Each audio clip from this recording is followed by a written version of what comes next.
Bugün Ağdamın Sarıcalı və Xocalının Ballıca kəndlərinə növbəti köç olub.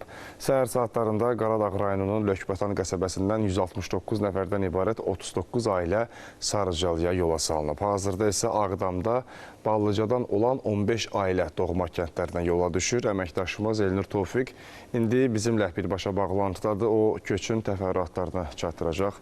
Elnur, söz sizdə.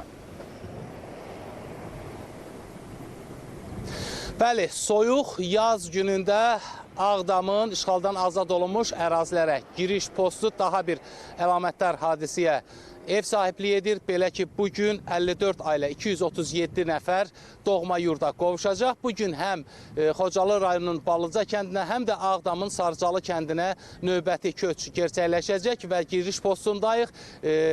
Kadrlardan gördüyünüz isə doğma yurda qovuşan insanlara aid əşyaları daşıyan maşınlardır, onların özlərini aparan avtomobillərdir və bugün 39 ailə 169 nəfər Sarıcalı kəndinə, 15 ailə 68 nəfər isə Ballıca kəndinə geri dönür və məlumat üçün onu da bildirim ki, Sarıcalı kəndində bugünə qədər 4 köç prosesi gerçəkləşmişdi və sayca 5-ci köç yükü gerçəkləşir və artıq kənddə 110 ailə 440 nəfər məskunlaşmışdı. Bugünkü köçdə daxil olmaqla 149 ailə artıq 609 sakin doğma yurda qovuşmuş olacaq və biz də AzTV komandası olaraq, ənənəvi olaraq geri dönən həmin torpaqların əzəlli sakinlərini müşahidə edirik. Onlarla birgəyik, onların fikirlərini, sevinclərini öyrənəcəyik, təəssüratlarını öyrənəcəyik.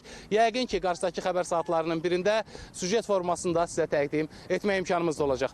Ağdamdan çatdırmaq istədiklərim bunlardır. Çox sağ olun, Elnur. Köçlə bağlı təfərrüatlarınızı çatdırdığınız